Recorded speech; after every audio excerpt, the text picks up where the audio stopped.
খুশির ঈদেও গাজায় অব্যাহত সংঘর্ষ, ধ্বংসস্তূপের পটভূমিতে ঈদ পালিত হলো গাজা ভূখণ্ডে। গাজায় রক্ত ঝরল খুশির ঈদেও, নিরাপত্তা পরিষদের আবেদন উড়িয়ে খুশির ঈদেও অব্যাহত গাজায় সংঘর্ষ। খেলার মাঠে ইসরায়েলি গোলা ও ক্ষেপণাস্ত্র হানায় 9 শিশুর মৃত্যু হয়েছে। সব মিলিয়ে মৃতের সংখ্যা ছাড়ালো 1046। ধ্বংসস্তূপের পটভূমিতে সোমবার ঈদ পালিত হলো গাজা ভূখণ্ডে। শত্রুর সেলে শেষ হয়ে যাওয়ার আতঙ্ক নিয়েই উৎসবের উপলক্ষ খুঁজে বের করার চেষ্টা করছেন মানুষ। গাজা, ইসরায়েল, প্যালেস্তাইন দ্বিতীয় বিশ্বযুদ্ধের পর থেকে ভূমধ্য সাগরের এই তীরে রক্তক্ষরণ অব্যাহত। উৎসব উপলক্ষে ইতিমধ্যে হামাসের সংঘর্ষ বিরতির আবেদনের পর ইসরায়েলের প্রধানমন্ত্রী বেঞ্জামিন নেতানিয়াহুর সঙ্গে ফোনে কথা বলেন আমেরিকার প্রেসিডেন্ট বারাক ওবামা। তিনি গাজায় দীর্ঘস্থায়ী সংঘর্ষ বিরতির আর্জি জানিয়েছেন বলে সূত্রের খবর। সব মিলিয়ে লড়াই থামার লক্ষণ নেই, ফলে খুশির দিনেও অন্ধকারে ডুবে গাজা। ব্যুরো রিপোর্ট, খবর ত্রিপুরা। ঈদ মানে খুশির উৎসব, আর এই উৎসবের আনন্দে মাতোয়ারা হয়ে রাজ্যের প্রতিটি স্থানে সানন্দে পালিত হলো মুসলিম ধর্ম সম্প্রদায়ের পবিত্র ঈদ উল ফিতর। এক মাসব্যাপী পবিত্র রমজান পালনের পর মঙ্গলবার ছিল মুসলিম ধর্মাবলম্বীদের খুশির উৎসব ঈদ উল ফিতর। সারা দেশের সঙ্গে রাজ্যের মুসলিম ধর্মাবলম্বীরাও উৎসাহের মধ্য দিয়ে উদযাপন করেন ঈদ উল ফিতর। সোমবার সন্ধ্যায় চাঁদ দেখার সাথে সাথে ঈদের আনন্দে মেতে উঠেছে গোটা রাজ্যের মুসলিম অংশের জনগণ। রাজধানী আগরতলায়ও যথাযথ মর্যাদায় পালিত হয় ঈদ উল ফিতর। রাজধানীর শিবনগরস্থিত গেদুমিয়ার মসজিদ প্রাঙ্গণে হয় কেন্দ্রীয় ঈদের জমায়েত। ঈদের নামাজ শেষে কচিকাঁচা থেকে বৃদ্ধ সকলকে দেখা গেছে একে অপরের সঙ্গে আলিঙ্গন করে ঈদের শুভেচ্ছা জ্ঞাপন করতে। গেদুমিয়া মসজিদের ইমাম আব্দুর রহমান জানান, অর্থাৎ পার হেড 40 টাকা করে এবং নিজ উপার্জিত টাকার 2.5% টাকা সমাজের গরিব অসহায় মানুষ যারা আছে তাদেরকে বিতরণ করে এই খুশিটা উপভোগ করেন। এই কারণেই আজকের এই ঈদটাকে ঈদ উল ফিতর বলা হয়। আজকের এই আনন্দের দিনে পুরা রমজান মাসের সিয়াম সাধনা, সংযম, ত্যাগ, সমস্ত কিছু কষ্ট আমি রাজ্যের এবং দেশের সকল অংশের মানুষের শান্তি, সম্প্রীতি এবং ভ্রাতৃত্বমূলক সমাজ প্রতিষ্ঠার খাতিরে আমি তা উৎসর্গ করছি। সকলেই আনন্দিত হোক, খুশি হোক। এই ঈদের খুশি সকল অংশের মানুষের মাঝে সমানভাবে বয়ে যাক, সকল ঘরে ঘরে বয়ে যাক, সকলে ভালো থাকুক, সুখে থাকুক। আজকের এই দিনে আমি কামনা করছি। সারা রাজ্যের সাথে খোয়াইতেও পালিত হলো মুসলিম ধর্মাবলম্বীদের পবিত্র খুশির ঈদ। সোমবার রোজা ভাঙা হয়, সে নিয়ে ব্যস্ত মুসলিম জনগণ। জাতি, ধর্ম, বর্ণ নির্বিশেষে সকল অংশের মানুষ একত্রিত হন এই পবিত্র খুশির ঈদে। এদিকে কমলপুর মহকুমা জুড়েও পালিত হলো পবিত্র ঈদ উল ফিতর উৎসব। মঙ্গলবার সকালে কমলপুর মহকুমার লাইটাবি, দক্ষিণ মানিকভান্ডার, কলাছড়ি, জুম্মাঘর, গঙ্গানগর এবং মোহনপুর মসজিদে একযোগে নামাজ পাঠ করে স্ব মসজিদের মৌলভীরা। তবে মূল অনুষ্ঠানটি হয় মোহনপুর মসজিদে। সেখানে 6 শতাধিক মুসলিম জনগণ একযোগে নামাজ পাঠ করেন। নামাজ পাঠ করান মৌলভী ফজলুল আহমেদ। গোটা রাজ্যের সাথে উৎসাহ উদ্দীপনায় তেলিয়ামূলত অনুষ্ঠিত হল মুসলিম ধর্মাবলম্বীদের প্রধান উৎসব ঈদ উল ফিতর। ঈদ মানেই খুশির উৎসব, নেই কোনো ধনী গরিব ভেদাভেদ। মঙ্গলবার তেলিয়ামুড়া বাজারের রাজন্য আমলে নির্মাণ করা মসজিদে পালিত হলো ঈদ উল ফিতর। এদিন সকাল 9:30টায় নামাজ পড়েন শত শত মুসলিম ধর্মাবলম্বীরা। ঈদের উৎসবকে সামনে রেখে মসজিদের পাশে ছোট ছোট দোকানিরা পসরা সাজিয়ে বসে রয়েছিলেন। তবে ইসলাম ধর্মাবলম্বী মানুষের পাশাপাশি অন্যান্য ধর্মের লোকদেরও ভিড় লক্ষ্য করা গিয়েছে মসজিদ প্রাঙ্গণে। এদিকে ঈদকে কেন্দ্র করে দক্ষিণ জেলার বিভিন্ন অঞ্চলে ব্যাপক উৎসাহ লক্ষ্য করা গেছে মুসলিম ধর্মাবলম্বীদের মধ্যে। জেলার সীমান্ত লাগোয়া রাজনগর, সমরেন্দ্রনগর, বিওপি, রাঙ্গামোড়া প্রভৃতি এলাকাতে হয় ঈদের নামাজ। সীমান্ত লাগোয়া রাজনগর জামে মসজিদ প্রাঙ্গণে ঈদের নামাজকে কেন্দ্র করে প্রচুর মুসলিম অংশের জনগণের সমাগম হয়। ছিল বিএসএফ কর্মরত জওয়ানরাও। এদিকে সীমান্তে কাঁটাতারের বেড়া না থাকায় বিজেপি ও বিএসএফকে বলে অনেক বাংলাদেশের শিশুরাও তৃষ্ণা অভয়ারণ্য, ভারত বাংলা মৈত্রী উদ্যান ঘুরে দেখেন।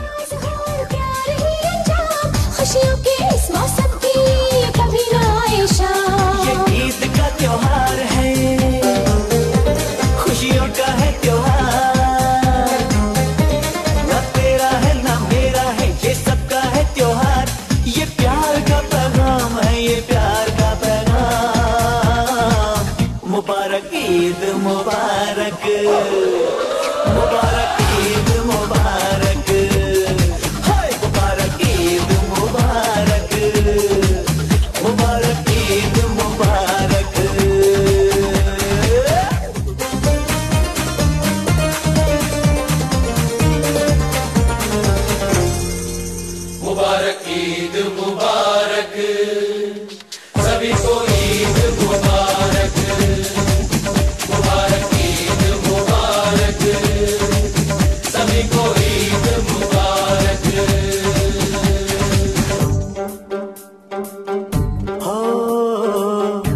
जो भी समझे प्यार को वो है सबका यार। प्यार नहीं तो कुछ भी नहीं, प्यार से है संसार। अस्सलाम वालेकुम अस्सलाम, ईद का है यारो ये पैगाम। ये ईद का त्योहार है, खुशियों का है त्योहार। न तेरा है न मेरा है, ये सबका है त्योहार। ये प्यार का पैगाम है, ये प्यार का पैगाम। मुबारक ईद मुबारक, मुबारक ईद मुबारक, मुबारक ईद मुबारक, मुबारक ईद मुबारक, मुबारक ईद मुबारक, सभी को ईद मुबारक, मुबारक ईद मुबारक, सभी को ईद मुबारक।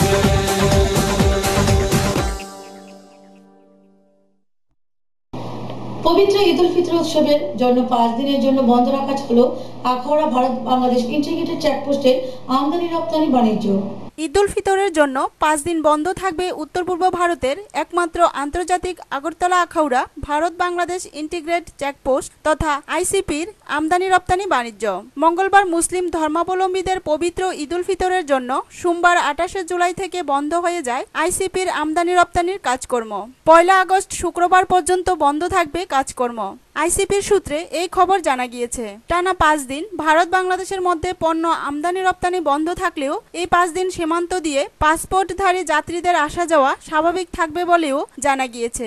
2 আগস্ট থেকে আবার স্বাভাবিক হবে পণ্য আমদানি রপ্তানি। ব্যুরো রিপোর্ট, খবর ত্রিপুরা। এখন একটি ছোট্ট বিরতির পর ফিরে আসছি, সঙ্গে থাকুন খবর ত্রিপুরা।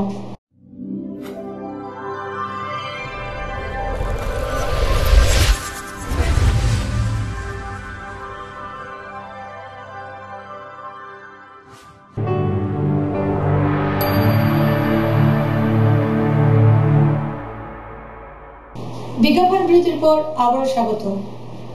মাসব্যাপী রোজা পালনের পর খুশির ঈদে মেতে উঠল গোটা রাজ্যবাসী। সোনামুড়া মহকুমার প্রতিটি ঈদগাহে ঈদের নামাজ আদায় করেন মুসলিম ধর্ম অবলম্বীরা, শুভেচ্ছা বিনিময় করেন একে অপরকে। মঙ্গলবার সারা দেশের সাথে রাজ্য জুড়ে উদযাপিত হল মুসলিম ধর্মাবলম্বীদের খুশির উৎসব ঈদ উল ফিতর। মুসলিম ধর্মাবলম্বীরা 1 মাসব্যাপী পবিত্র রমজান পালনের পর মেতে উঠেছে ঈদের আনন্দে। রাজ্যের অন্যান্য স্থানের পাশাপাশি মুসলিম অধ্যুষিত সোনামুড়া মহকুমার বিভিন্ন স্থানেও পালিত হয় খুশির উৎসবে। সোমবার সন্ধ্যায় চাঁদ দেখার সাথে সাথে ঈদের আনন্দে মেতে উঠেছিল মুসলিম অংশের লোকজন। মঙ্গলবার সকালে মহকুমার বিভিন্ন ঈদগাহগুলিতে ঈদের নামাজ আদায় করেন মুসলিম ধর্মাবলম্বীরা। মহকুমার ঐতিহ্যবাহী ঈদগাহ কুলবাড়ি ঈদগাহ। সকাল থেকে এলাকার কচিকাঁচা থেকে বৃদ্ধ সকলেই ঈদের নামাজে যোগ দেওয়ার জন্য আসতে শুরু করেন এই ঈদগাহে।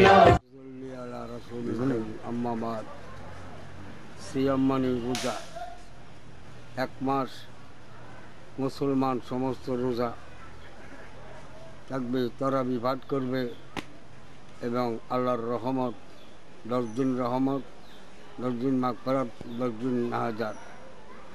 আমার এই রমজান মাসে 3টা পালন করেছি এবং আজকে আমাদের ঈদ উল ফিতরের জামাত, সমস্ত মুসলমান একত্রিত হয়ে এই জামাতে ঈদ উল ফিতরের নামাজ পড়ব এবং ঈদের আনন্দিত করব। আল্লাহ পাক সকাল 9টায় শুরু হয় ঈদের নামাজ। কুলবাড়ি ঈদগাহে ঈদের নামাজ আদায় করেন বক্সনগর পঞ্চায়েত সমিতির চেয়ারম্যান শামসুল হক, সোনামুড়া নগর পঞ্চায়েতের vice chairman Abu Taher, CPM Kulbari অঞ্চল সম্পাদক শোভা মিয়া সহ অসংখ্য মুসলিম ধর্মাবলম্বী যুবকবৃন্দ। এছাড়াও বড়দের হাত ধরে কচিকাচারা এসেছিলেন ঈদের নামাজ দেখতে। এদিকে নামাজ শেষে একে অপরকে আলিঙ্গন করে শুভেচ্ছা বিনিময় করতে দেখা যায়।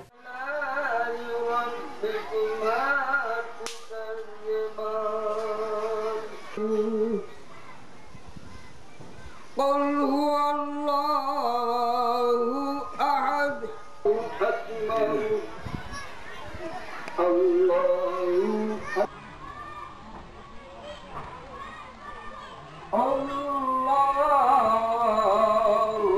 أكبر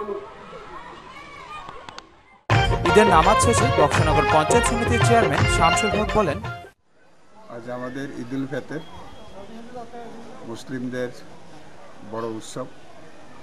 এদিনে সমস্ত মুসলমানরা খোলা ময়দানে তথা ঈদগাহে সেখানে নামাজ পড়েন। আমাদের কাছে আজকে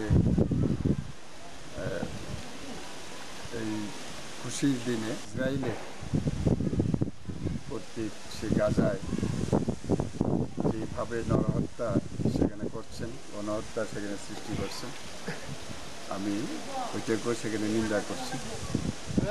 তার পাশাপাশি যেটা আমরা লক্ষ্য করছি, এখানে যে গাজার উপর যে আক্রমণ, যে নরহত্যা সেখানে করছেন, তার বিরুদ্ধে প্রস্তাব আসলেও কিন্তু সেখানে তা বদ্ধ হয়নি। সেই প্রস্তাব অগ্রাহ্য করে সেখানে চলছেন। আমি মনে করি এটা আমেরিকার একটা চক্রান্ত। আমরা দেখেছি বিগত দিনেও আমেরিকা সারা বিশ্বের মধ্যে যদি অস্থিরতা যদি সৃষ্টি করে রাখা যায়, তাহলে তাদের ব্যবসা বাণিজ্য, বিশ্ব ব্যাংক, IMF, বিশ্ব বাণিজ্য সংস্থা, এগুলি তাদেরই খপ্পরের মধ্যে, তাদেরই নিয়ন্ত্রণে। ওইভাবেই তাদের ব্যবসাকে সেখানে আরও সেখানে চালিয়ে রাখার জন্য তাদের মুনাফার স্বার্থেই সারা বিশ্বে অস্থিরতা সৃষ্টি করে রাখেন। আমাদের দেশের সরকারের কাছেও আমরা সেই অনুরোধটুকু রাখব যে রাষ্ট্রসংঘের যে প্রস্তাব, সেই প্রস্তাবকে যেন সেখানে সমর্থন করেন এবং আজকে ইসরায়েল যেভাবে গাজায় সেখানে আক্রমণ করছে তার প্রতিবাদ যাতে সেখানে করেন। তার পাশাপাশি আমি যেটা বলবো, আমরা আমাদের ত্রিপুরা রাজ্যের মধ্যে আমরা হিন্দু, মুসলমান, পাহাড়ি, বাঙালি, আমাদের যে ঐতিহ্য, সেই ঐতিহ্য সেখানে যাতে আমরা বজায় রাখতে পারি। আমাদের ত্রিপুরা রাজ্য সরকারেরও কাম্য এখানে গণতন্ত্রকে শক্তিশালী করা, এখানে শান্তি সম্প্রীতিকে আরও শক্তিশালী করা, উন্নয়নকে সেখানে ত্বরান্বিত করা। এই যে আমাদের রাজ্য সরকারের মুখ্য, তার যে দায়িত্ব এবং কর্তব্য এবং তার যে কর্মসূচি, এটাকে পাথেয় করে ত্রিপুরা রাজ্যের মধ্যে আজকে ঈদের দিনে আমরা সেই প্রদিককেই আমরা নেব, আরও বেশি করে যাতে আমরা আমাদের গণতান্ত্রিক অধিকার এবং শান্তি সমৃদ্ধি, আমাদের মধ্যে মিলন, সেটা যাতে আমরা বজায় রাখতে পারি। আমরা আজকে সকাল থেকেই হিন্দু মুসলমানের মধ্যে সেখানে আলিঙ্গন সেখানে হয়ে আসছে। এখন বিভিন্ন বাড়িতে হিন্দু মুসলমান একত্রিতভাবে সেখানে মিষ্টান্ন এবং অন্যান্য খাওয়া দাওয়া সেগুলি চলবে। এটা যাতে আগামী দিনে আরও সুন্দরভাবে আরও শক্তিশালী হয়, তার জন্য আমি কামনা করছি। এই সমাজের মধ্যে হিন্দু এবং মুসলিম যাদের বিশেষ করে যারা বয়োজ্যেষ্ঠ, তাদেরও সেখানে দায়িত্ব কর্তব্য সেখানে আছে। আমি সেখানে তাদের কাছেও আমি অনুরোধ করব যাতে আমাদের শান্তি সম্প্রীতি যাতে অটুট থাকে, কোনো অবস্থাতেই যেন বিশ্বের বিভিন্ন জায়গায় বিভিন্ন কোনো ঘটনা ঘটলেও বা দেশের বিভিন্ন প্রান্তে সেখানে কোনো অপ্রীতিকর কোনো ঘটনা ঘটলেও কিন্তু যাতে আমাদের ত্রিপুরা রাজ্যের মধ্যে, আমাদের সোনামুড়া বিভাগের মধ্যে যাতে কোনো অবস্থাতেই আমাদের মধ্যে পাটল না ধরাতে পারে, তার জন্য আমার অভিভাবক মণ্ডলীদের কাছে সেই অনুরোধটুকু রাখি। ঈদগাহ হইল আমাদের এটা খুশির দিন। রমজান মাসটা শান্তির প্রতীক, আর ইসলাম তো বরাবরই শান্তির প্রতীক। এই শান্তিটা সর্বত্র যাক, এটা আমরা কামনা করি। আর এই মাসে বিশেষ করে মুসলিম ধর্মাবলম্বী যারা, তারা এই এক মাসের মধ্যে তাদের স্থাবর অস্থাবর যে সম্পদ আছে, এই সম্পদের উপরে 2.5% তারা জোগাড় দেয়। আর রমজানের শেষ যে আজকে দিনটা ছিল, একটা খুশি দিন, এই খুশির বার্তা সর্বত্র যাক, এটা আমার কামনা। এদিকে মহকুমার সোনামুড়া টাউন ঈদগাহেও হয় ঈদের নামাজ আদায়। সকাল 9:30 শুরু হয় ঈদের নামাজ। সোনামুড়া টাউন ঈদগাহে ঈদের নামাজ আদায় করতে দেখা গিয়েছে প্রাক্তন মন্ত্রী বিল্লাল মিয়া, কংগ্রেস নেতা শাহ আলম সহ একাধিক বিশিষ্টজনদের। ঈদের নামাজ দেখতে এবং মুসলিম ভাইদের ঈদের শুভেচ্ছা জানাতে টাউন ঈদগাহে উপস্থিত ছিলেন বিধায়ক শ্যামল চক্রবর্তীও।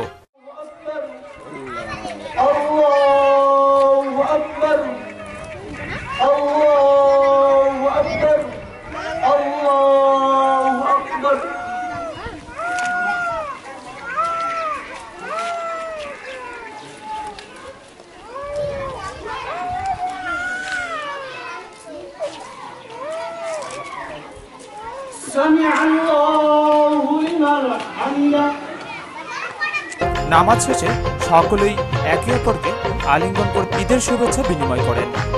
ঈদের নামাজ শেষে প্রাক্তন মন্ত্রী বিল্লাল মিয়া বলেন, 1 মাস সংযম করার পর ইসলামের যে দৃষ্টিকোণ সেটা পৃথিবীর কাছে সর্বধর্মের কাছে সর্বশ্রেষ্ঠ রূপে যে 1 মাসের সংযম তা আজকে সমাপ্তি হলো। সেটাকে ঈদুল ফিতর বলা হয়। ঈদুল ফিতরে সারা পৃথিবীর সাথে সম্মিলিত হয়ে আজকে আমাদের সুনামুরও হলো ত্রিপুরা রাজ্যে এবং ভারতবর্ষে তা চলছে। আমরা আজকের এই দিনটাকে শান্তি, সমৃদ্ধি এবং নিজেকে সংযম করার যে দৃষ্টিকোণ সেটা ধর্ম শিখিয়ে দেয়, ইসলাম শিখিয়ে দেয়। তার হিসাবে বিশ্বের প্রতিটা মানুষকে আমরা যেমন শান্তি কামনা করি, তেমনইভাবে গাজা, ফিলিস্তিনি, ইসরায়েল যে ঘটনা ঘটছে তা আমরা সুষ্ঠু সমাধানের মধ্যে শান্তি আমরা চাই। হাজার হাজার মানুষের যেভাবে মৃত্যুর মিছিল চলছে তা আমরা বন্ধ চাই।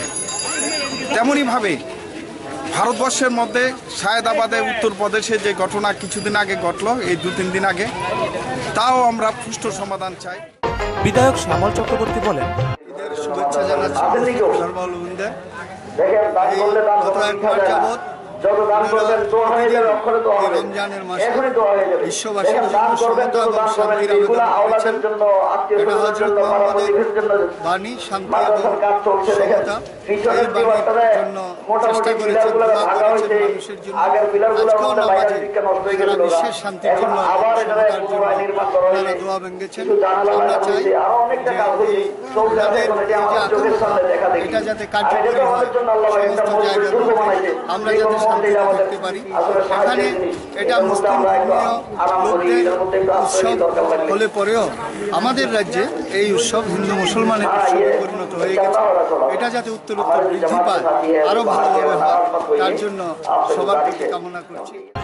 কংগ্রেস নেতা শাহ আলম বলেন, 1 মাস আমরা রোজা মানে সংযম করার পরে যেমন ইফতার, যেমন সেহরি, পরিশেষে আজকে যে ঈদ বাণী প্রতি বছর আসা, ঈদ বাণী খুশি আনন্দ। যেমন আজকে নামাজের পরে প্রত্যেকে আলিঙ্গন, প্রত্যেকে বাড়িতে যাবে। 1 বছরে একবার 1 মাস মানে এই মাসটাকে মানুষ সংযম করে, রোজা মানে সংযম, ধৈর্য, মানে মহামিলন ক্ষেত্র।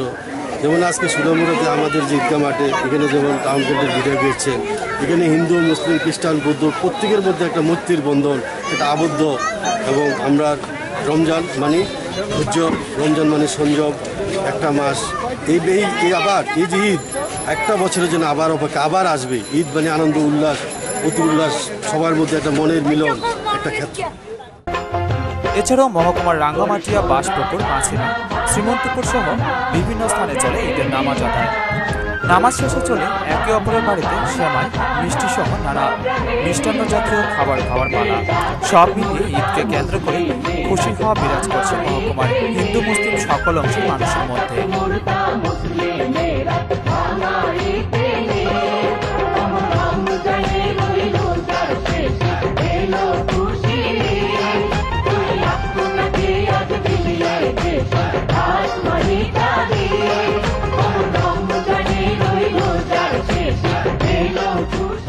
সুকান্ত বর্মন, রতন দাস এবং টুটন চৌধুরীর রিপোর্ট, খবর ত্রিপুরা। আগামী 1 আগস্ট থেকে খোয়াইতে শুরু হচ্ছে 4 দিনব্যাপী জেলাভিত্তিক বইমেলা। সাংবাদিক সম্মেলনে জানান বিদ্যালয় শিক্ষা দপ্তরের ভারপ্রাপ্ত আধিকারিক। খোয়াই জেলা বিদ্যালয় শিক্ষা দপ্তরের ব্যবস্থাপনায় 1 আগস্ট থেকে 4 আগস্ট পর্যন্ত জেলাভিত্তিক বইমেলা অনুষ্ঠিত হবে খোয়াই সরকারি দ্বাদশ শ্রেণী বিদ্যালয়ে। সোমবার উক্ত বিদ্যালয়ে আহুত এক সাংবাদিক বৈঠকে বিদ্যালয় শিক্ষা দপ্তরের ভারপ্রাপ্ত আধিকারিক কাজল শুক্লবৈদ্য সংবাদ প্রতিনিধিদের সামনে এই তথ্য তুলে ধরেন। তিনি জানান, দপ্তরের পক্ষ থেকে পাবলিশার্সদের জন্য 20টি স্টল এবং স্থানীয় পাবলিশার্সদের জন্য 25টি স্টল বরাদ্দ করা হয়েছে। বিভিন্ন বিদ্যালয়ের জন্য রাষ্ট্রীয় মাধ্যমিক শিক্ষা অভিযানে অনুদান বাবদ 50,000 টাকা বরাদ্দ হয়েছে, যার মধ্যে বিদ্যালয় শিক্ষা দপ্তরের অধীন প্রতিটি বিদ্যালয় নির্দিষ্ট গাইডলাইন মেনে 10,000 টাকার বই ক্রয় করতে পারবেন বলেও জানান বিদ্যালয় শিক্ষা দপ্তরের ভারপ্রাপ্ত আধিকারিক। এবারই প্রথম আমাদের ত্রিপুরাতে রাষ্ট্রীয় মাধ্যমিক শিক্ষার অনুদানে এবং শিক্ষা দপ্তরের যৌথ উদ্যোগে আমাদের জেলাভিত্তিক বইমেলা অনুষ্ঠিত হতে চলেছে। তো আমাদের খোয়াইতে আমাদের এই বইমেলা অনুষ্ঠিত হতে যাচ্ছে আগামী 1 আগস্ট থেকে 4 আগস্ট। তো এখানে আমাদের দপ্তরের পক্ষ থেকে গাইড পাবলিশারদের জন্য 20টা স্টল এবং লোকাল পাবলিশারদের জন্য আমরা 25টা স্টল বরাদ্দ রেখেছি। এবং আমাদের শিক্ষা দপ্তরের পক্ষ থেকে বলা হয়েছে যে প্রত্যেকটা হাই এবং হায়ার সেকেন্ডারি তাদের প্রয়োজন সংখ্যক বই কিনবে, যাতে এটা অবশ্যই কিনে, এটা বাধ্যতামূলক। এবং এ ব্যাপারে অর্থ বরাদ্দ আছে আমাদের রাষ্ট্রীয় মাধ্যমিক শিক্ষার অনুদানে প্রত্যেক বিদ্যালয়ে আমরা হাই এবং হায়ার সেকেন্ডারি বিদ্যালয়গুলিতে 50,000 টাকা দিয়েছি। সেখানে গাইডলাইন আছে, সেই গাইডলাইন মোতাবেক আমাদেরকে মৌখিকভাবে বলা হয়েছে তারা 8 থেকে 10,000 টাকা প্রয়োজন সংখ্যক বই কিনবে। ব্যুরো রিপোর্ট, খবর ত্রিপুরা। ফেন্সিডিল পাচারের সময় বিএসএফ এর হাতে ধরা পড়বার বিষয় নিয়ে বর্ষা থেকে কেন্দ্র করে হাতাহাতির সৃষ্টি হলো দুই পরিবারের মধ্যে। ঘটনা খোয়াই উত্তর দুর্গানগরে। ঘটনায় আহত দুজনকে আটক করে পুলিশ। সোমবার সন্ধ্যা 7টা নাগাদ খোয়াইয়ের উত্তর দুর্গানগরের মুসলিম অধ্যুষিত এলাকায় স্থানীয় দুই প্রতিবেশী পরিবারের নাবালক ছেলেদের মধ্যে বচসা বাঁধে। এর কারণ হিসেবে জানা যায়, সোমবার সন্ধ্যা রাতে স্থানীয় মৌলভী কামরুল জামাল মিয়ার ছেলে রাহুল মিয়া ফেন্সিডিল পাচারের সময় বিএসএফ এর কাছে ধরা খায়। সেখান থেকে রাহুল মিয়া পালিয়ে আসে এবং স্থানীয় মতি মিয়ার দুই নাবালক ছেলে সুবীর মিয়া বয়স 12 এবং সুজন মিয়া বয়স 14 তাদেরকে ঘটনার জন্য দায়ী করে। যদিও মতি মিয়া এবং ওনার দুই পুত্র এই অভিযোগ অস্বীকার করেছে। সন্ধ্যা 7টা নাগাদ মৌলভী কামরুল জামাল মিয়ার ছেলে রাহুল মিয়া মতি মিয়ার বাড়িতে আসে এবং শুরু হয় তুমুল ঝগড়া ও মারামারি।